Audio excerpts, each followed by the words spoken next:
प्रेमचंद की कहानी दो बैलों की कथा। जानवरों में गधा सबसे ज़्यादा बुद्धिहीन समझा जाता है। हम जब किसी आदमी को पल्ले दर्जे का बेवकूफ़ कहना चाहते हैं तो उसे गधा कहते हैं। गधा सचमुच बेवकूफ़ है या उसके सीधेपन, उसकी निरापद सहिष्णुता ने उसे यह पदवी दे दी है, इसका निश्चय नहीं किया जा सकता। गायें शींग मारती हैं, ब्याही हुई गाय तो अनायास ही सिहिनी का रूप धारण कर लेती है। कुत्ता भी बहुत गरीब जानवर है, लेकिन कभी कभी उसे भी क्रोध आ ही जाता है, किंतु गधे को कभी क्रोध करते नहीं सुना न देखा। जितना चाहो गरीब को मारो, चाहे जैसी खराब सड़ी हुई घास सामने डाल दो, उसके चेहरे पर कभी असंतोष की छाया भी न दिखाई देगी। बैसाख में चाहे एक आध बार कुलेल कर लेता हो, पर हमने तो उसे कभी खुश होते नहीं देखा। उसके चेहरे पर एक स्थायी विषाद स्थायी रूप से छाया रहता है। सुख दुख हानि लाभ किसी भी दशा में उसे बदलते नहीं देखा। ऋषियों मुनियों के जितने गुण हैं वे सभी इसमें पराकाष्ठा को पहुंच गए हैं, पर आदमी उसे बेवकूफ़ कहता है। सद्गुणों का इतना अनादर कहीं नहीं देखा। कदाचित सीधापन संसार के लिए उपयुक्त नहीं है। देखिए ना, भारतवासियों की अफ्रीका में क्यों दुर्दशा हो रही है। क्यों अमेरिका में उन्हें घुसने नहीं दिया जाता। बेचारे शराब नहीं पीते, 4 पैसे कुछ समय के लिए बचा कर रखते हैं, जी तोड़कर काम करते हैं, किसी से लड़ाई झगड़ा नहीं करते, 4 बातें सुनकर गम खा जाते हैं, फिर भी बदनाम है। कहा जाता है वे जीवन के आदर्श को नीचा करते हैं। जापान की मिसाल सामने है। एक ही विजय ने उसे संसार की सभ्य जातियों में गण्य बना दिया। लेकिन गधे का एक छोटा भाई भी है जो उससे कम ही गधा है, और वह है बैल। जिस अर्थ में हम गधा का प्रयोग करते हैं, कुछ उसी मिलते जुलते अर्थ में बछिया के ताव का प्रयोग करते हैं। कुछ लोग बैल को शायद बेवकूफ़ों में सर्वश्रेष्ठ कहेंगे, मगर हमारा विचार ऐसा नहीं है। बैल कभी कभी मारता भी है, कभी कभी अड़ियल बैल भी देखने में आता है, और भी कई रीतियों में अपना असंतोष प्रकट कर देता है। अतः उसका स्थान गधे से नीचा है। झूरी काची के दोनों बैलों के नाम थे हीरा और मोती। दोनों पछाई जाति के थे, देखने में सुंदर, काम में चौकस, डील में ऊंचे। बहुत दिनों साथ रहते रहते दोनों में भाईचारा हो गया था। दोनों आमने सामने या आसपास बैठे हुए एक दूसरे से मुख्य भाषा में विचार विनिमय करते थे। एक दूसरे के मन की बात कैसे समझ जाता था हम नहीं कह सकते। अवश्य ही उनमें कोई ऐसी गुप्त शक्ति थी जिससे जीवों में श्रेष्ठता का दावा करने वाला मनुष्य वंचित है। दोनों एक दूसरे को चाटकर और सूंघकर अपना प्रेम प्रकट करते। कभी कभी दोनों सींग भी मिला लिया करते थे, विग्रह के नाते से नहीं, केवल विनोद के भाव से, आत्मीयता के भाव से। जैसे दोस्तों में घनिष्ठता होने पर धौल धप्पा होने लगता है। इसके बिना दोस्ती कुछ फुसफुसी है, कुछ हल्की सी रहती है, जिस पर ज़्यादा विश्वास नहीं किया जा सकता। जिस वक्त ये दोनों बैल हलिया गाड़ी में जोत दिए जाते और गर्दन हिला हिलाकर चलते, उस वक्त हर एक की यही चेष्टा होती कि ज़्यादा से ज़्यादा बोझ मेरी ही गर्दन पर रहे। दिन भर के बाद दोपहर या संध्या को दोनों खुलते तो एक दूसरे को चाट चूट कर अपनी थकान मिटा लिया करते। नांद में खली भूसा पड़ जाने के बाद दोनों साथ उठते, साथ नांद में मुंह डालते और साथ ही बैठते थे। एक मुंह हटा लेता तो दूसरा भी हटा लेता था। संयोग की बात है, झुरी ने एक बार गोई को ससुराल भेज दिया। बैलों को क्या मालूम वे क्यों भेजे जा रहे हैं। समझे मालिक ने हमें बेच दिया है। अपना यूं बेचा जाना उन्हें अच्छा लगा या बुरा कौन जाने, पर झुरी के साले गया को घर तक गोई ले जाने में दांतों पसीना आ गया। पीछे से हाँकता तो दोनों दाएं बाएं भागते, पगहियां पकड़कर आगे से खींचता तो दोनों पीछे की ओर जोर लगाते, मारता तो दोनों स्विंग नीचे करके हुंकारते। अगर ईश्वर ने उन्हें वाणी दी होती तो झुरी से पूछते, तुम हम गरीबों को क्यों निकाल रहे हो? हमने तो तुम्हारी सेवा करने में कोई कसर नहीं उठा रखी। अगर इतनी मेहनत से काम न चलता था और काम लेते। हमें तो तुम्हारी चाकरी में मर जाना कबूल था। हमने कभी दाने चारे की शिकायत नहीं की। तुमने जो कुछ खिलाया वह सिर झुकाकर खा लिया। फिर तुमने हमें उस जालिम के हाथ क्यों बेच दिया? संध्या समय दोनों बैल अपने नए स्थान पर पहुंचे। दिन भर के भूखे थे, लेकिन जब नांद में लगाए गए तो एक ने भी उसमें मुंह न डाला। दिल भारी हो रहा था। जिसे उन्होंने अपना घर समझा रखा था वह आज उनसे छूट गया था। यह नया घर, नया गांव, नए आदमी उन्हें बेगानों से लगते थे। दोनों ने अपनी मुख भाषा में सलाह की, एक दूसरे को कनखियों से देखा और लेट गए। जब गांव में सोता पड़ गया तो दोनों ने जोर मारकर पगहे तुड़ा डाले और घर की तरफ भागे। पगहे बहुत मजबूत थे। अनुमान न हो सकता था कि कोई बैल उन्हें तोड़ सकेगा, पर इन दोनों में इस समय दूनी शक्ति आ गई थी। एक एक झटके में रस्सियां टूट गई। झुरी प्रातकाल सोकर उठा तो देखा कि दोनों बैल चरनी पर खड़े हैं। दोनों की गर्दन में आधा आधा गराव लटक रहा है। घुटने तक पांव कीचड़ से भरे हैं। दोनों की आंखों में विद्रोह में स्नेह झलक रहा है। झुरी बैलों को देखकर स्नेह से गदगद हो गया। दौड़कर उन्हें गले लगा लिया।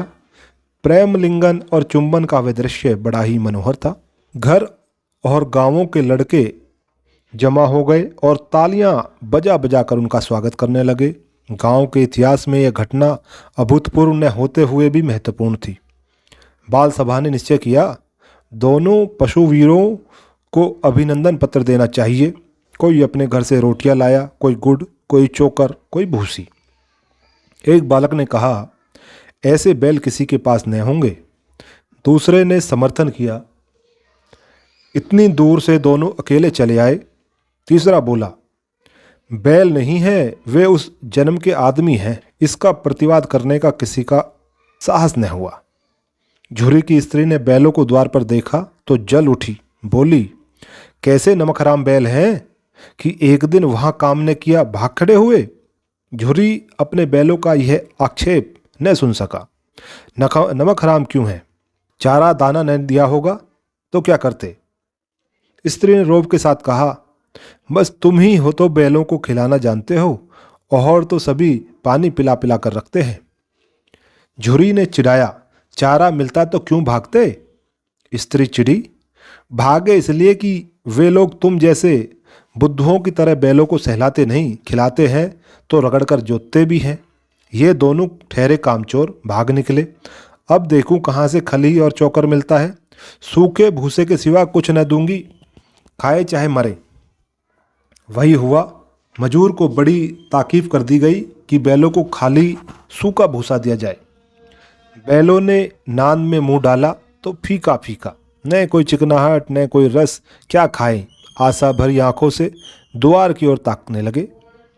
झुरी ने मजूर से कहा, थोड़ी सी खली क्यों नहीं डाल देते बे? मालकिन मुझे मार डालेगी, चुरा कर डाल दो थोड़ी। ना दादा, पीछे से तुम भी उन्हीं किसी कहोगे, भाग दो। दूसरे दिन झुरी का साला फिर आया और बैलों को ले चला। अब की उसने दोनों को गाड़ी में जोता। 2-4 बार मोती ने गाड़ी को सड़क की खाई में गिराना चाहा, पर हीरा ने संभाल लिया। वह ज़्यादा सहनशील था। संध्या समय पर घर पहुंचकर उसने दोनों को मोटी रस्सियों से बांधा और कल की शरारत का मजा चखाया। फिर वही सूखा भूसा डाल दिया। अपने दोनों बैलों को खली चोरी सब कुछ दी। दोनों बैलों का ऐसा अपमान कभी न हुआ था। झुरी इन्हें फूल की छड़ी से भी न छूता था। उसकी टिटकार पर दोनों उड़ने लगते थे। यहाँ मार पड़ी। आहत सम्मान की व्यथा तो थी ही, उस पर मिला सूखा भूसा। नांद की तरफ आंखें तक न उठाई। दूसरे दिन गया ने बैलों को हल में जोता, पर इन दोनों ने जैसे ही पाँव न उठाने की कसम खा ली थी। वह मारते मारते थक गया, पर दोनों ने पाँव न उठाया। एक बार जब उस निर्दयी ने हीरा की नाक पर खूब डंडे जमाए तो मोती का गुस्सा काबू से बाहर हो गया। हल निकालकर भागा। हल, रस्सी, जुआ, जोत सब कुछ टूट टटाकर बराबर हो गया। गले में बड़ी बड़ी रस्सियां न होती तो दोनों पकड़ाई में न आते। हीरा ने मुख भाषा में कहा, भागना व्यर्थ है। मोती ने उत्तर दिया, तुम्हारी तो इसने जान ही ले ली थी, अब की बार मार पड़ेगी। पढ़ने दो, बैल का जन्म लिया है तो मार से कहाँ तक बचेंगे। गया 2 आदमियों के साथ दौड़ा आ रहा था। दोनों के हाथों में लाठियां हैं। मोती बोला, कहो तो दिखा दूं कुछ मजा, मैं भी लाठी लेकर आ रहा है। हीरा ने समझाया, नहीं भाई खड़े हो जाओ, मुझे मारेगा तो मैं भी 1-2 को गिरा दूंगा। नहीं, हमारी जाति का यह धर्म नहीं है। मोती दिल में ऐंठ कर रह गया। गया आ पहुंचा और दोनों को पकड़कर ले चला। कुशल हुई कि उसने इस वक्त मारपीट न की, नहीं तो मोती भी पलट पड़ता। उसके तेवर देखकर गया और उसके सहायक समझ गए कि इस वक्त टाल जाना ही सलाहत है। आज दोनों के सामने फिर वही सूखा भूसा लाया गया। दोनों चुपचाप खड़े रहे। घर के लोग भोजन करने लगे। उस वक्त छोटी सी लड़की 2 रोटियां लिए निकली और दोनों के मुंह में देकर चली गई। उस एक रोटी से इनकी भूख तो क्या शांत होती, पर दोनों के हृदय में मानो भोजन मिल गया। यहाँ भी किसी सज्जन का वास है। लड़की भैरों की थी, उसकी माँ मर चुकी थी। सौतेली माँ उसे मारती रहती थी, इसलिए इन बैलों से उसे एक प्रकार की आत्मीयता हो गई थी। दोनों दिन भर जोते जाते, डंडे खाते, अड़ते, शाम को थान पर बांध दिए जाते और रात को वही बालिका उन्हें 2 रोटियां खिला जाती। प्रेम के इस प्रसाद की यह बरकत थी कि 2-2 गाल भूसा खाकर भी दोनों दुर्बल न होते थे, मगर दोनों की आंखों में रोम रोम में विद्रोह भरा हुआ था। एक दिन मोती ने मूक भाषा में कहा, अब तो नहीं सहा जाता हीरा, क्या करना चाहते हो? एक आध की सींगों पर उठाकर फेंक दूंगा, लेकिन जानते हो वह प्यारी लड़की जो हमें रोटियां खिलाती है उसी की लड़की है जो इस घर का मालिक है। वह बेचारी अनाथ न हो जाएगी तो मालकिन को न फेंक दूं? वही तो उस लड़की को मारती है। लेकिन औरत जात पर सींग चलाना मना है, यह भूले जाते हो। तुम तो किसी तरह निकलने ही नहीं दोगे। बताओ, तुड़ाकर भाग चले? हाँ, यह मैं स्वीकार कर लेता, लेकिन इतनी मोटी रस्सी टूटेगी कैसे? इसका एक उपाय है, पहले रस्सी को थोड़ा सा चबा लें, फिर एक झटके में जाती है। रात को जब बालिका रोटी खिलाकर चली गई तो दोनों रस्सियां चबाने लगे, पर मोटी रस्सी मुंह में न आती थी। बेचारे बार बार जोर लगाकर रह जाते थे। सहसा घर का द्वार खुला और वही लड़की निकली। दोनों सिर झुकाकर उसका हाथ चाटने लगे। दोनों की पूंछें खड़ी हो गई। उसने उनके माथे सहलाए और बोली, खोले देती हूँ, चुपके से भाग जाओ, नहीं तो यहाँ लोग मार डालेंगे। आज घर में सलाह हो रही है कि इनकी नाकों में नात डाल दी जाए। उसने गराव खोल दिया, पर दोनों चुपचाप खड़े रहे। मोती ने अपनी भाषा में पूछा, अब चलते क्यों नहीं? हीरा ने कहा, चले तो, लेकिन कल इस अनाथ पर आफत आएगी, सब इसी पर संदेह करेंगे। सहसा बालिका चिल्लाई, दोनों फूफा वाले बैल भागे जा रहे हैं। ओ दादा, दोनों बैल भागे जा रहे हैं, जल्दी दौड़ो। गया हड़बड़ाकर भीतर से निकला और बैलों को पकड़ने चला। वे दोनों भागे। गया ने पीछा किया और भी तेज हुए। गया ने शोर मचाया, फिर गांव के कुछ आदमियों को भी साथ लेने के लिए लौटा। दोनों मित्रों को भागने का मौका मिल गया, सीधे दौड़ते चले गए। यहाँ तक कि मार्ग का ज्ञान न रहा। जिस परिचित मार्ग से आए थे उसका यहाँ अता पता न था। नए नए गांव मिलने लगे। तब दोनों एक खेत के किनारे खड़े होकर सोचने लगे, अब क्या करना चाहिए। हीरा ने कहा, मालूम होता है राह भूल गए। तुम भी बेतहासा भागे, वहीं उसे मार गिराना था। उसे मार गिराते तो दुनिया क्या कहती। वह अपना धर्म छोड़ दें, लेकिन हम अपना धर्म क्यों छोड़ें। दोनों भूख से व्याकुल हो रहे थे। खेत में मटर पड़ी थी, चरने लगे। रह रह कर आहार ले लेते थे, कोई आता तो नहीं है।